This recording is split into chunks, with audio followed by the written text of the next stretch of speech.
Bom dia, meu irmão, bom dia, minha irmã, a paz do Senhor Jesus. Desde já desejo a vocês um excelente domingo, domingo abençoado, e iniciaremos nosso domingo com a nossa escola bíblica dominical. Graças a Deus, clamando sempre para que o Senhor nos ajude, para que nós possamos compreender o que Ele quer falar ao nosso coração, trabalhar em nosso coração, em nosso íntimo, em nosso ser, para que nós cresçamos em conhecimento acerca dele e da Sua palavra e também possamos crescer em comunhão com esse Deus que nos presenteou com a Sua palavra, para ser a nossa regra de fé, conduta e prática, sempre nos ajudando para que sejamos praticantes da palavra. Então eu desejo a vocês um bom dia, um excelente domingo e iniciaremos nossa escola tratando sobre o Império Assírio, conforme nós mencionamos essa semana. Também passamos uma tarefinha de casa. Sempre a primeira tarefa de casa é separar um tempo para orar por sua família. Orar por você, orar por sua família. Isso é extremamente importante, extremamente fundamental e também é essencial. É essencial a oração por nossa família. Nós nunca podemos negligenciar e deixar de orar pela nossa casa. Depois, a próxima tarefinha era ler o segundo livro de Reis, inteiro, né? O segundo livro de Reis, capítulo 17, inteiro, versículo de 1 ao 41. Pesquisarmos o significado da palavra profeta e também da palavra profecia e tomarmos nota, escrevermos uma breve pesquisa acerca da Assíria. Pontos interessantes que nós encontrarmos nessa breve pesquisa, anotarmos para discutirmos após a aula. Primeiramente, como que será nosso estudo? Nosso estudo será dividido em três partes. A primeira, quem eram os assírios? Nós veremos quem era esse povo. Nosso estudo é sobre o Império Assírio. Mas quem eram eles? Qual era a sua relação com o povo de Deus? Por que que é importante estudarmos o Império Assírio? Por que que é importante sabermos quem eram eles? Qual a relação que isso tem para nós com o povo de Deus? Qual a relação que isso tem para nós hoje como povo de Deus? Qual a relação que esse povo tem com a Bíblia? E por último, nós tiraremos três aplicações para a nossa vida. Amém? Vale também mencionar que nós não esgotaremos nesse estudo tudo sobre a Síria, tudo sobre o Império Assírio e tudo sobre o que a Bíblia diz sobre a Síria. Isso realmente levaria bastante tempo. Hoje nós veremos de uma forma resumida, porém bem abençoadora. Creio que o Senhor abençoará nossos corações por meio desse estudo, tá bom? E é em razão exatamente disso que é importante nós conversarmos mesmo, né? Depois da aula, acerca desse império, porque nem tudo nós conseguimos transmitir em nossa. Primeiramente, quem eram os assírios? Quem eram eles? Os assírios eram um povo mesopotâmico. O que significa isso? O povo que, que reside na Mesopotâmia. Esse povo que geograficamente se localiza na Mesopotâmia. Atualmente, a Síria fica na região norte do Iraque. A capital da Síria, da antiga Síria, primeiramente foi Assur e depois Nínive. Nínive bem conhecida dos irmãos, né? A Síria surgiu, estima-se que o seu surgimento ocorreu aproximadamente no século 25 a.C., bem antigo, não é verdade? Os assírios se destacam bastante por serem um povo cruel e sanguinário. O exército assírio, por exemplo, era um exército cruel e sanguinário. Nós veremos isso posteriormente. Era um povo realmente muito mau. Para nos localizarmos no mapa, nós vemos aqui, por exemplo, a Mesopotâmia. Mesopotâmia é uma palavra grega, Mesopotamia, que significa entre rios, a terra entre rios. Mas quais rios? Os rios Tigre e o rio Eufrates. Nós vemos aqui no mapinha, à esquerda nós temos o rio Eufrates e à direita o rio Tigres. Ali ao sul, o Golfo Pérsico. A capital, Nínive, nós colocamos ali um círculo vermelho com a setinha apontando, ficava bem ao norte mesmo dessa região da Mesopotâmia. Atualmente, como mencionamos, é a cidade de Mossul, no Iraque. O povo da Mesopotâmia, não apenas da Síria, mas de toda a Mesopotâmia, são um povo semita, da raiz semítica, como ouve-se muito, não é? São descendentes de Sem, Sem, filho de Noé. Então, são descendentes de Noé, descendentes de Sem. A palavra Assíria, ela vem do nome do segundo filho de Sem, do neto de Noé, Assur. Ele era o nome do segundo filho de Sem. A cidade de Mossul, no Iraque, ela recentemente foi palco de terríveis conflitos entre as forças armadas iraquianas e o Estado Islâmico. Algumas dessas fotos que nós vemos, por exemplo, aqui, são de 2017 e 2018. Nós conseguimos encontrar todas essas fotos na internet, no site do G1 e vários outros órgãos de comunicação. Nós conseguimos pesquisar um pouco acerca disso. Então, esse local, a cidade de Nínive, por exemplo, o local onde era Nínive, onde era a Síria, não foi palco de terríveis guerras e muito sangue, muito conflito, não apenas num passado distante. Bem recente mesmo a nós, bem recentemente, foi palco de terríveis conflitos. Visualizando aqui no mapa, no nosso globo, para nós nos localizarmos geograficamente, nós vemos aqui, por exemplo, eu demarquei numa linha azul o rio Eufrates, ali na Mesopotâmia, né, ao norte do Golfo Pérsico, e essa outra linha, o rio Tigre. O círculo vermelho demonstra a cidade de Nínive, na Síria, né? Aqui à esquerda nós temos o Egito, o delta do Nilo ao norte, seguindo pelo rio Nilo até ao sul ali. E esse círculo amarelo demarcamos como Israel, bem ali, né? Um pouquinho ao norte do Mar Morto. Então, os irmãos conseguem perceber que Israel ele está bem no meio entre Egito e a Síria, bem no meio ali da zona de conflito. Aqui nesse outro mapa nós vemos a vastidão do Império Assírio, de conquistas, né, no período de conquistas do Império Assírio. Nós vemos desde o Egito até a área da Palestina, de Israel, até a Síria, o território mesmo da Assíria também, Babilônia ali ao sul, um pedaço ali da Terra da Média, da Pérsia. Então foi um vasto realmente império, né, de conquistas. Esse Agora, nós veremos que o povo assírio era um povo politeísta. Eles eram politeístas. O que significa ser politeísta?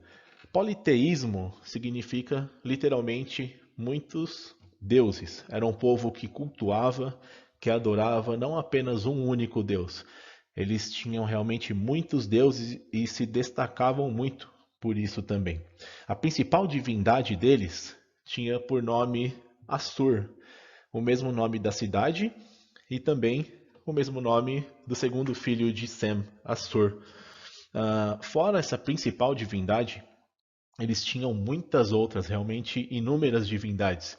Algumas que são conhecidas e conseguimos pesquisar um amplo material sobre elas, por exemplo, é Ishtar, Anu, Bel, Ea, Sim, Shamash e vários outros deuses. Então esse povo ele se diferenciava, por exemplo, do povo israelita e também se diferenciava de nós hoje, porque nós cultuamos, nós prestamos culto, nós adoramos e nós entendemos que existe um único Deus. Não vários deuses, cada um com uma finalidade específica, mas nós cremos em um único e verdadeiro Deus. Os assírios não.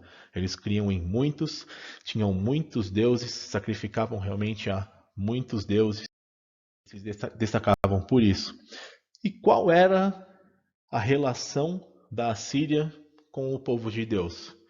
Por que é importante entendermos isso para aplicarmos na nossa vida, entendendo o que eles influenciaram no povo de Deus? Primeiramente, os próprios deuses mesopotâmicos que nós acabamos de ver. Os deuses da Síria, eles influenciaram o povo de Deus desde a antiguidade. Vejamos, por exemplo, um versículo bem conhecido, de Josué, capítulo 24, de 14 a 15. Agora temam o Senhor e sirvam-no com integridade e fidelidade. Joguem fora os deuses que os seus antepassados adoraram além do Eufrates e no Egito, e sirvam ao Senhor. Se, porém, não lhes agrada servir ao Senhor, escolham hoje a quem irão servir, se aos deuses que os seus antepassados serviram além do Eufrates, ou aos deuses dos amorreus, em cuja terra estão vivendo. Mas eu e minha casa serviremos ao Senhor. É muito interessante, porque Moisés está se dirigindo ao povo israelita, às autoridades israelitas, e está dizendo: temam ao Senhor agora e sirvam-no com toda integridade e fidelidade. Afastem-se, lancem fora todos os deuses dos seus antepassados. Quais eram os deuses dos antepassados deles? O próprio Josué diz: os antepassados adoraram os deuses que eram além do Eufrates e no Egito. No Egito, eles passaram anos de escravidão, aprendendo a cultura e sendo influenciados pelos deuses de lá. E também os deuses além do Eufrates. Esses deuses além do Eufrates são os deuses mesopotâmicos, que nós acabamos de ver. Então, desde esse período anterior a Josué, esses deuses já tinham influência sobre o povo israelita, sobre o povo. E Josué lhe dá um ultimato, ele diz: escolham a quem vocês vão servir, a esses deuses ou aos deuses dos amorreus na terra em que vocês estão vivendo, mas eu e minha casa serviremos ao Senhor. Ainda em relação à Síria e o povo de Deus, nós vemos, por exemplo, que os reis de Israel e os reis de Judá, nós podemos ler nos livros de 2 Crônicas e 2 Reis, todos esses livros, todos os capítulos desses dois livros, nós vemos, por exemplo, acordos entre reis de Judá, reis de Israel, com reis assírios. Nós vemos, por exemplo, no capítulo 28 de 2 Crônicas, que o rei Acás de Judá firma um acordo, busca auxílio do rei da Síria. Isso nós podemos ver nesses dois livros de Israel, nos dois livros dos reis de Israel e de 2 Crônicas também. A invasão assíria em Judá. A Síria, ela cercou Judá, nós vemos em 2 Crônicas de 32, de 1 a 23, porém, com o auxílio do Senhor, eles não conseguiram conquistar Judá, o reino do sul. Eles conquistaram o reino do norte, o reino do sul eles não conseguiram conquistar. A conquista do reino do norte, como acabamos de mencionar, que é exatamente a leitura que nós ficamos de ler para essa semana. A conquista do reino do norte, quando a Síria sitiou e invadiu o reino do norte, o reino de Israel.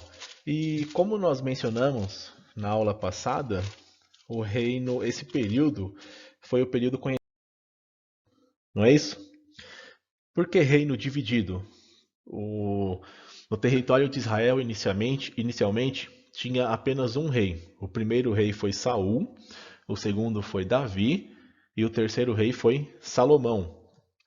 Após a morte de Salomão, o reino foi dividido entre a parte norte, com 10 tribos, e a parte sul, com 2 tribos. A parte sul ficou com a tribo de Judá e Benjamim, e todas as outras tribos ficaram para o lado do norte.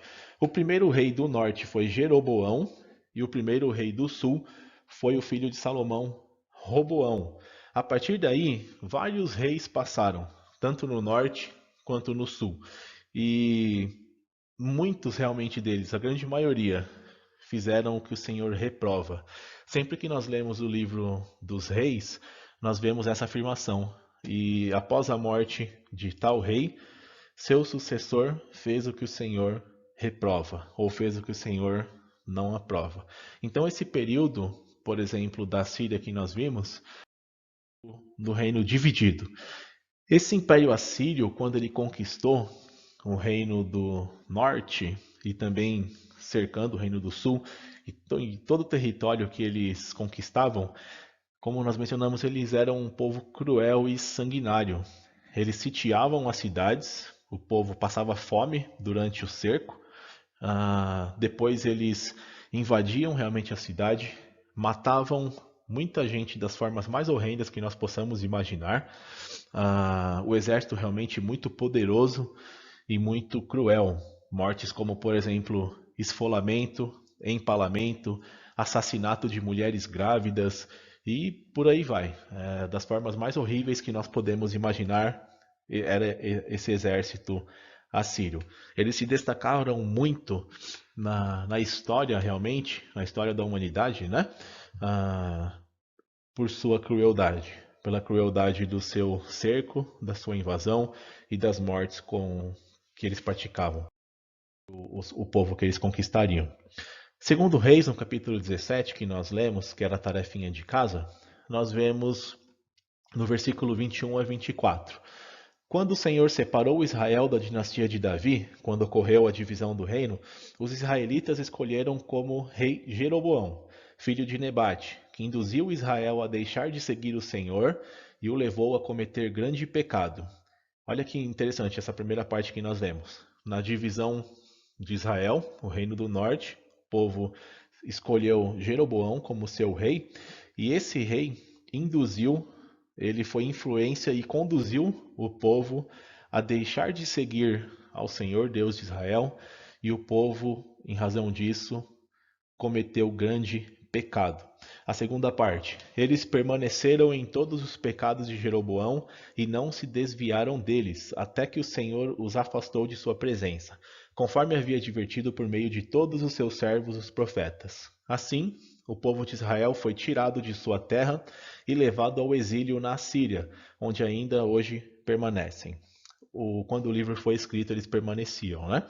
O rei da Assíria trouxe gente da Babilônia, de Cuta, de Ava, de Amate e de Safarvaim e os estabeleceu nas cidades de Samaria para substituir os israelitas. Eles ocuparam Samaria e habitaram em suas cidades. Esse texto que nós lemos, nós conseguimos identificar o porquê que aconteceu, que o Senhor permitiu esse cerco, essa invasão assíria, porque o povo abandonou o Senhor, viveram em grande pecado, não se desviaram do pecado e ignoraram todo o aviso de Deus por meio dos profetas. Por isso o Senhor permitiu, ocorreu essa ação permissiva do Senhor em relação à Síria sitiar e conquistar o reino do norte, Israel. Israel foi levado ao exílio e em Israel vários povos de várias nacionalidades foram habitar ali, sendo direcionados pelo próprio Império Assírio. Nós lemos aqui. Vamos dar um exemplo aqui no nosso mapa. O povo assírio, um exemplo, são esses círculos vermelhos. Ali mesmo onde nós colocamos aquela marcação sobre Nínive, sobre a capital da Assíria. Então, os círculos vermelhos são a Assíria, os assírios. Ali ao sul, nós temos a região da Suméria, mais próxima do Golfo Pérsico. Nós colocamos, por exemplo, as bolinhas verdes. Mais ao norte, as bolinhas azuis. E o povo ali de Israel, o povo de Samaria, de Israel, colocamos um exemplo, as bolinhas vermelhas. Qual era a política de domínio do Império Assírio?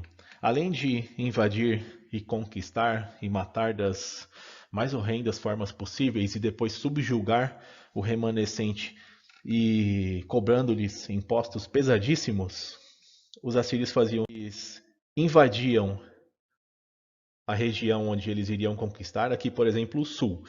Saiu uma parcela do exército assírio para conquistar o reino do sul. Eles matam um percentual daquela civilização, restando poucos, o exército assírio retorna e deixa um sátrapa para cobrar impostos desse remanescente, do povo que restou naquela região. Depois, esse exército assírio parte para outra região, e ali ao norte eles matam mais uma parcela da civilização. Eles pegam uma quantia desse povo do norte e leva até o seu outro território, que é o sul, como exilados. Uma parcela desse povo do sul leva ao norte como exilados. O exército retorna para a Síria.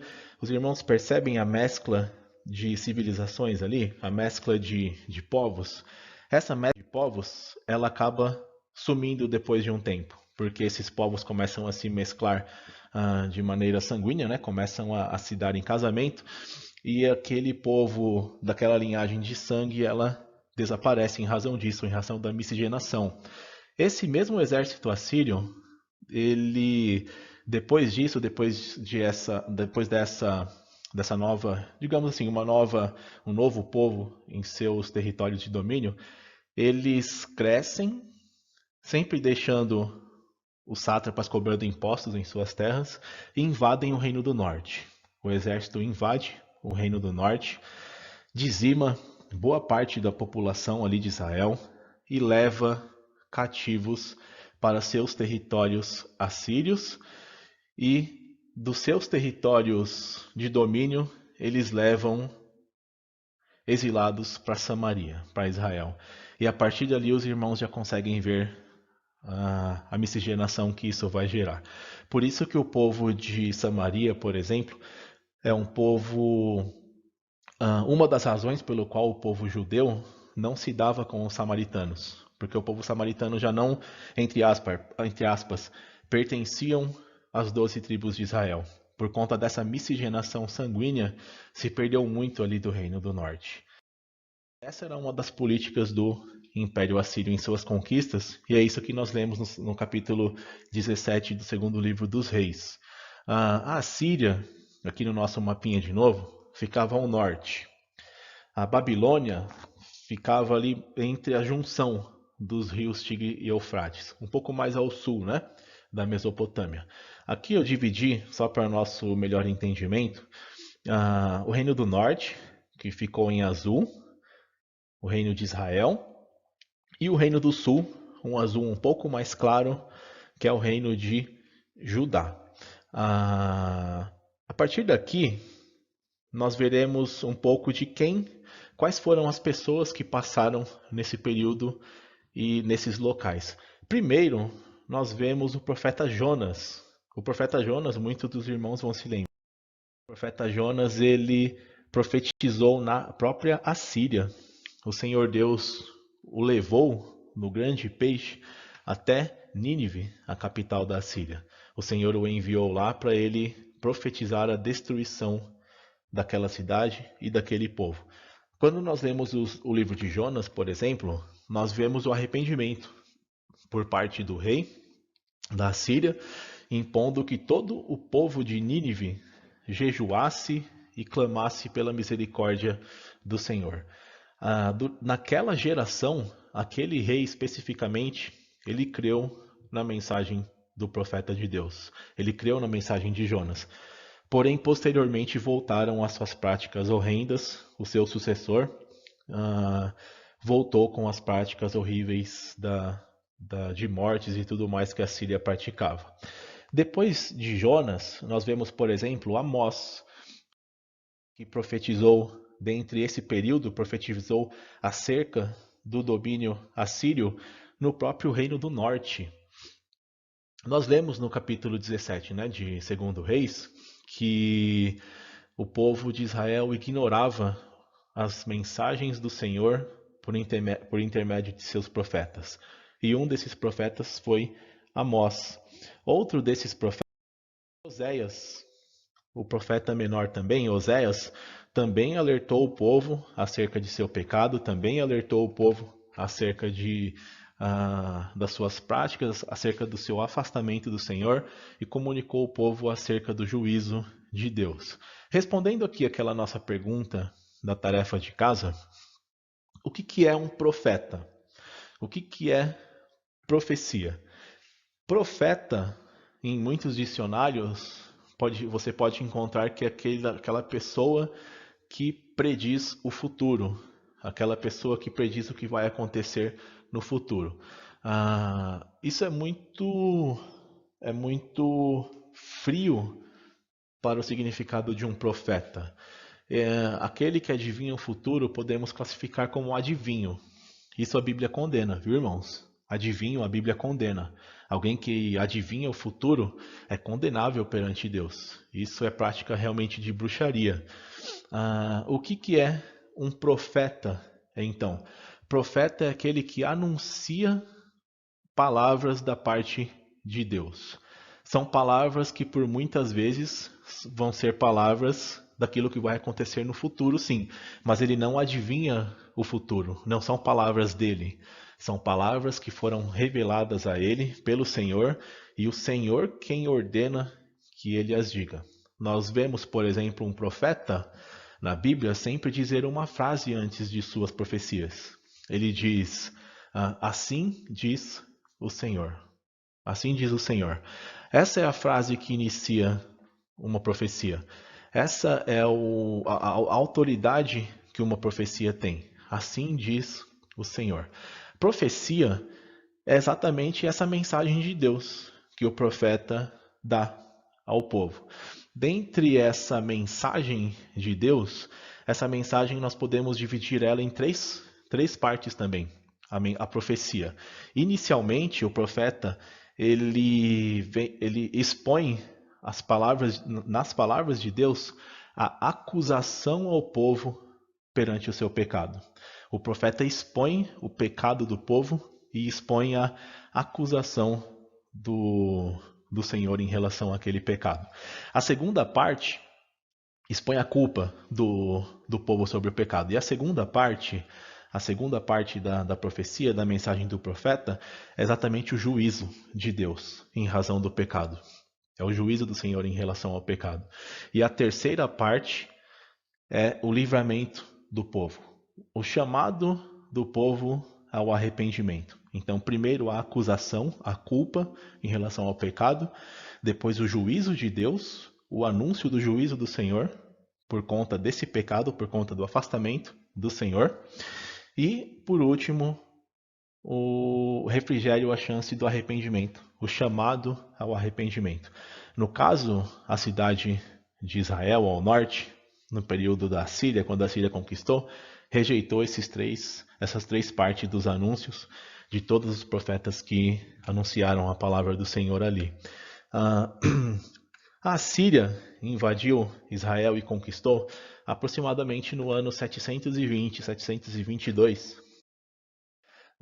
Nós vemos aqui, por exemplo, em 689 a.C., um pouco após invadirem o reino de Israel, a Síria conquista a Babilônia, que estava um pouco mais ao sul.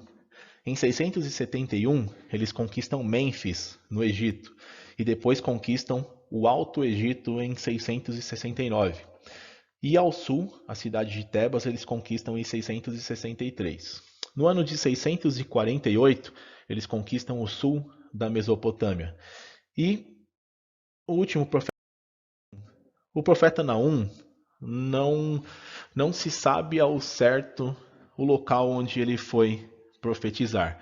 Existe um entendimento, de certa forma até consensual, existem muitos que interpretam a profecia de Naum em Judá, no Reino do Sul, acerca do cerco assírio. Irmãos, em 614 a.C., Assur é destruída pelos babilônios. Nós vimos no estudo de Abacuque da semana passada que o Império Assírio cairia perante a Babilônia. Em 614, Assur, que era a antiga capital, foi destruída. Em 612, a Babilônia conquista Nínive e destrói também Nínive. No ano de 605 a.C., foi realmente o fim do Império Assírio, quando a Babilônia derrota o exército assírio e o exército do Egito em uma única. A partir daqui, irmãos, nós tiraremos 3 aplicações para a nossa vida. Primeiramente, por que é importante estudarmos essa parte do contexto, essas questões que envolvem o contexto histórico, o pano de fundo daquilo que nós estamos lendo na Bíblia, para que a partir daí nós possamos interpretar a Bíblia de uma forma correta e também tirarmos aplicações preciosas para a nossa vida a partir daí. É importante porque quando nós formos ler, por exemplo, o livro de Amós, nós já entenderemos um pouco do contexto. Quem que era o império que estava dominando ali? Como que eram essas pessoas? Quando nós lermos a Bíblia e fizerem menção aos deuses do Eufrates, aos deuses da Mesopotâmia, nós já saberemos. São aqueles deuses daquele povo que era o assírio e depois o povo babilônio, que os dois surgiram da civilização suméria, aquele povo antigo que tinha realmente milhares de deuses. Isso é extremamente importante para nós quando nós vamos ler a Bíblia. A primeira aplicação para a nossa vida é que, como nós mencionamos, o juízo do Senhor e a disciplina de Deus é resultado do pecado. Nós vimos que o povo de Israel, o povo do norte, em relação ao Império Assírio, e o povo do sul também praticou a mesma coisa. A disciplina do Senhor e o juízo é resultado do pecado. É resultado do nosso afastamento de Deus. Eu digo nosso porque isso não foi uma exclusividade do povo israelita, não foi uma exclusividade do povo judeu, isso é realmente de todo ser humano. Se nós nos afastarmos do Senhor, se nós nos afastarmos do Senhor ou para a esquerda ou para a direita, nós nos afastarmos um pouco, nossa tendência é ouvir um pouco mais o nosso próprio eu, ouvir um pouco mais o nosso próprio ego, ouvir um pouco mais a voz do inimigo, porque nós estamos nos afastando do Senhor. A tendência daquele que se afasta do Senhor é dar as costas para Ele e tentar assumir o controle. E isso só leva a um caminho, não leva a sucesso. Isso leva à disciplina do Senhor, porque Ele nos tem como filho e nos ama. E esse caminho, se persistirmos, leva ao juízo realmente divino. Então, meu irmão, minha irmã, a disciplina e o juízo do Senhor é resultado exclusivamente do pecado, é resultado exclusivamente da desobediência. Sabemos o que deve ser feito, temos o Senhor como nosso Deus, e se o abandonarmos, se dermos as costas a Ele, Ele nos disciplina, porque é nosso Pai, e é isso que um pai faz quando ama o filho, para o seu próprio bem, e exerce o juízo àqueles que não realmente dão ouvidos a Ele. A segunda parte da nossa aplicação é que o juízo não ocorre sem prévio aviso. Olha que interessante. A cidade de Samaria não foi cercada, sitiada, destruída, não foram mortos, o povo não foi levado cativo do nada, eles foram avisados, e não foi uma ou duas vezes. Foram realmente, por muitas oportunidades, avisados do juízo, avisados da acusação, de seu afastamento, de seu pecado. Eles foram avisados por intermédio dos profetas de Deus. Muitos profetas falaram acerca do Senhor ali, tentando direcionar aquele povo para que eles voltassem os olhos a Deus. E não voltaram. Nós, irmãos, eu e você, ainda hoje, os homens e mulheres, ainda hoje, na nossa época, nós somos avisados pelo Senhor. Nós somos avisados pelo Espírito Santo, no nosso íntimo, no nosso coração, que não devemos fazer tal coisa. Nós somos avisados por intermédio de pessoas, de profetas do Senhor hoje, que por meio de uma pregação, por meio de uma mensagem, eles nos alertam e nós entendemos que aquilo é da parte de Deus. Eu preciso parar com essa prática. Eu entendi, Senhor.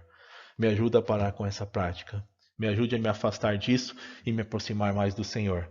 Eu não quero que o juízo do Senhor caia sobre mim. Me ajude, Senhor. Eu quero realmente me aproximar do Senhor. Então, a disciplina e o juízo não ocorrem sem prévio aviso. O Senhor nos ama, o Senhor nos exorta, o Senhor nos quer perto dele. Então, ele nos avisa, nos exorta para que nós nos aproximemos dele, que é amor. Quando nos afastamos do Senhor, o resultado realmente é disciplina e juízo. E a última aplicação de hoje para a nossa vida é que sempre, sempre, sempre há tempo para arrependimento. Em Deus sempre existe tempo para arrependimento. Nunca é tarde para se arrepender. Ah, mas passou tanto tempo, eu fiz muitas coisas más durante a minha vida. Nunca é tarde para o arrependimento. O povo de Samaria foi alertado várias vezes pelo Senhor. O povo israelita foi avisado e alertado muitas vezes pelo Senhor. O juízo do Senhor caiu sobre eles porque eles realmente não se arrependeram. O Senhor foi longânimo, foi paciente, foi amoroso para com eles, mas eles realmente negligenciaram a Deus, negligenciaram a sua palavra por intermédio de seus profetas e tomaram a decisão de negar as palavras do Senhor e continuar nas suas práticas. Essa é uma decisão que eles tomaram. E hoje é uma decisão que eu e você tomamos. Nós, sabendo que está errado, nós decidimos fazer aquilo. E, irmãos, nunca é tarde para o arrependimento. Deus é maravilhoso demais. O Senhor Jesus é magnífico na nossa vida, porque sempre é tempo para reconhecermos o nosso erro, reconhecermos a nossa culpa, nos prostrarmos e pedirmos realmente perdão ao Senhor. Isso é o arrependimento. Nos prostrarmos pedindo perdão e o Senhor restabelece nossa comunhão com Ele, o Senhor restabelece a nossa vida espiritual, nosso íntimo, nosso ser é restabelecido, restaurado pelo Senhor. Sempre, sempre, sempre é tempo para arrependimento, sempre é tempo para receber o perdão de Deus e sempre há tempo para receber o Senhor Jesus como Senhor na sua vida. Se você não conhece esse Deus, saiba disso. Enquanto aqui na terra, sempre há tempo para o arrependimento, sempre há tempo para receber esse Jesus, sempre há tempo para receber o perdão divino. E, irmãos, não tenha dúvida que o amor de Deus, a comunhão com Ele, é infinitamente melhor, infinitamente mais prazeroso, infinitamente mais maravilhoso, indescritível do que o seu juízo. O amor de Deus é infinitamente maior, infinitamente melhor. Irmãos, nós tiramos esses ensinamentos acerca do Império Assírio, acerca das conquistas assírias sobre o povo de Deus, exatamente por isso, para que nós possamos compreender que eles ouviram, decidiram continuar com suas práticas e assim o Senhor permitiu, assim o Senhor usou esse Império Assírio como instrumento para a aplicação de seu juízo. Amém? Que o Senhor possa nos ajudar para que nós possamos sempre estarmos sensíveis com os ouvidos atentos à voz dele, para que nós tomemos a decisão correta, que é nos afastarmos do nosso próprio eu, nos afastarmos do nosso pecado e nos aproximarmos cada vez mais dele, que nós nos aproximemos cada vez mais à imagem do nosso Senhor Jesus. Amém? Eu quero orar por você, pela sua família, agora, tá bom? Vamos orar? Senhor Deus, eu agradeço ao Senhor por essa escola bíblica dominical. Te louvo porque o Senhor fala aos nossos corações por meio da sua palavra. Te louvo porque as profecias do teu livro, todas elas hão de se cumprir, Deus, no seu tempo. Te louvo porque uma das profecias do teu livro, a qual Jesus mesmo disse, que ele voltaria para nos buscar naquele grande dia que somente o Senhor sabe. E é esse dia que nós ansiamos, é esse dia que nós aguardamos. E enquanto esse dia não chega, nós precisamos da sua ajuda, nós precisamos do seu auxílio para que o Senhor nos exorte, nos corrija, nos discipline, para que nós possamos realmente abrir os nossos olhos e estarmos atentos à sua voz e nos afastarmos do pecado, nos afastarmos daquilo que nós temos plena convicção de que não deveríamos fazer. Que o Senhor nos ajude, Deus, para que nós não sejamos fracos, mas busquemos força no Senhor para nos afastar de todas essas coisas que nos atraem e nos aproximemos assim do Senhor, desfrutando das maravilhas da sua companhia, Deus. Nos ajude, abençoe as famílias da primeira IPI de Diadema. Abençoe a todos, Senhor, com a sua mão poderosa. Nos ajude, abençoe a sua igreja, abençoe o nosso pastor, a nossa liderança. Abençoe todos os irmãos ali da primeira IPI de Diadema, Senhor. É o que nós oramos e agradecemos ao Senhor em nome de Jesus. Amém. Irmãos, meu desejo de oração é para que todos vocês, inclusive eu também, todos tenhamos uma semana abençoada pelo Senhor Deus e que você e eu sejamos uma bênção durante essa semana. Já parou para pensar nisso? Essa semana você será certamente abençoado por Deus. Já pensou que você pode ser uma bênção durante essa semana? Ser um canal de bênção de Deus durante essa semana? Essa é minha oração para mim e para você, amém? Então desfrute dessa semana na companhia do nosso Senhor Jesus.